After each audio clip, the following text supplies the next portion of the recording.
जय भीम साथियों, स्वागत है आप सभी का मेरे यूट्यूब चैनल में। दोस्तों, कैसे हैं आप लोग? आशा करती हूँ कि आप लोग अच्छे होंगे। तो चलिए बिना देर किए हुए एपिसोड के बारे में बताने जा रही हूँ। आज के एपिसोड 1042वां एपिसोड है। इसकी शुरुआत मेघनाथ के अखबार ऑफिस से होती है, जहाँ पे मेघनाथ बैठ के ये सोच रहे थे कि भीमराव को कैसे बर्बाद करना है। उसी समय वहाँ पे वो ऑफिसर पहुँचते हैं जो भीमराव को लाइसेंस देने वाले थे। वहाँ पे पहुँच के वो उनको बताते हैं कि मैं भीमराव से बहुत परेशान हो चुका हूँ और मैंने ये भी सुना है कि आप भी बहुत दिनों से भीमराव को झेल रहे हैं, इसीलिए दुश्मन का दुश्मन तो दोस्त ही हुआ। मेघनाथ भी यह सुन के बहुत खुश होते हैं कि आप सही कह रहे हैं, दुश्मन के दुश्मन तो सबसे अच्छा दोस्त होते हैं। उसके बाद मेघनाथ उनको बैठने के लिए कुर्सी देते हैं। फिर दोनों आपस में बात करने लगते हैं कि भीमराव को लाइसेंस लेने से कैसे रोका जाए।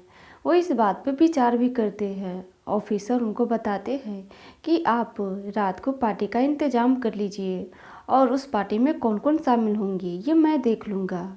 इतना कह के वो वहाँ से चले जाते हैं।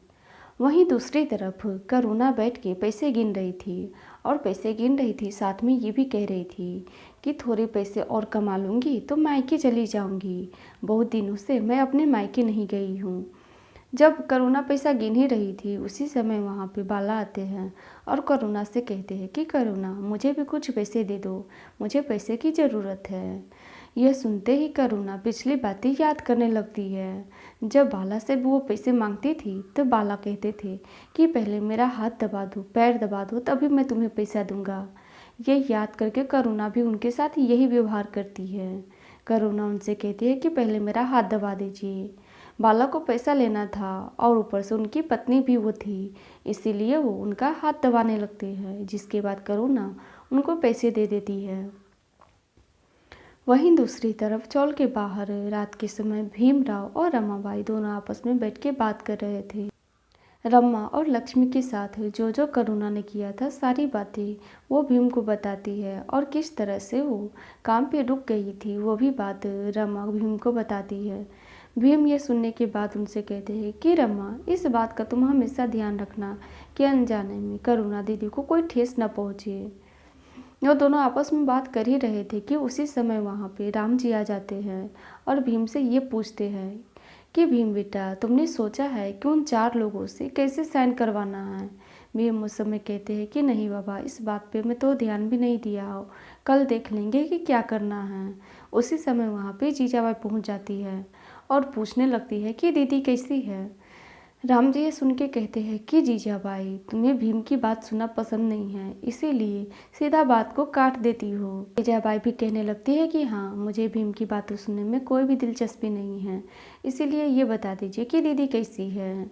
राम जी उनको तो नहीं बताते हैं, जिस वजह से जीजाबाई वहाँ से चली जाती हैं। राम जी उन सभी को बताते हैं कि कल सुबह बुआ आ जाएगी और वो बिल्कुल ठीक है। इतना कह के राम जी घर के अंदर चले जाते हैं। उसी समय वहाँ पे शोभा काकी हलवा लेकर के आती है भीम के लिए और रमा के लिए और कहती है कि भीम, थोड़ा सा हलवा बच गया था, इसीलिए मैं तुम दोनों के लिए ले आई, तुम दोनों इसे खा लेना। भीमराव उनसे ये भी पूछते हैं कि काकी, हलवा और भी है? तो शोभा काकी बताती है कि नहीं, बस इतना ही था। तो भीम सोचने लगते हैं कि मैं यही हलवा जाके शिशुपाल जी को दे देता हूँ। मीठा होता है हलवा, मीठा खाने से उनकी थकान दूर हो जाएगी। इतना कह के भीमराव और रमाबाई दोनों हलवा लेकर के शिशुपाल के पास जाने लगते हैं। जब भीम हलवा लेकर के शिशुपाल के पास पहुंचते हैं तो देखते हैं कि मेघनाथ कई सारे लोग को बुला करके वहाँ पे पार्टी कर रहे हैं। मेघनाथ भी उनको देख के उनको अपने पास बुलाते हैं और कहते हैं कि बाद में तुम शिशुपाल और श्यामला को हलवा दे देना, पहले यहाँ पे तो आ जाओ।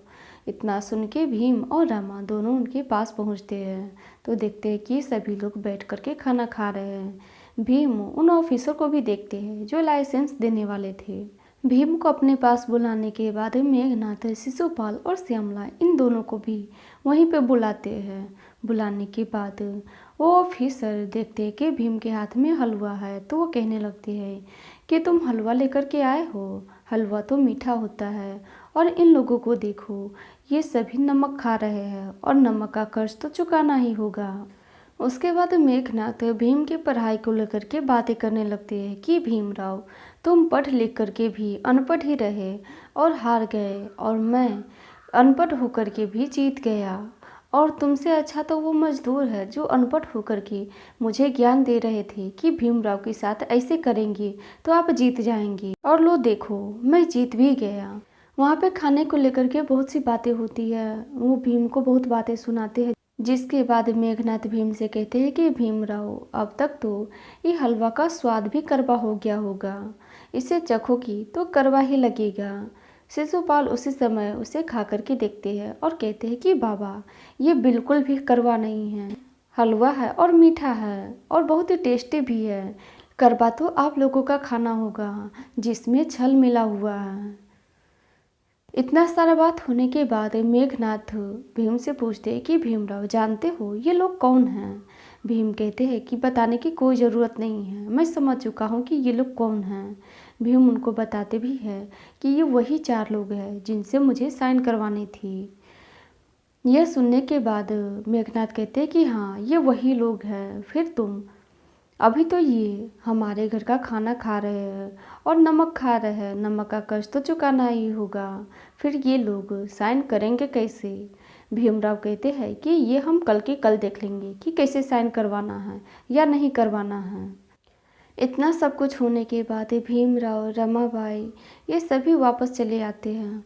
वापस आने के बाद वो घर में भी बैठ के आपस में बातें करते हैं।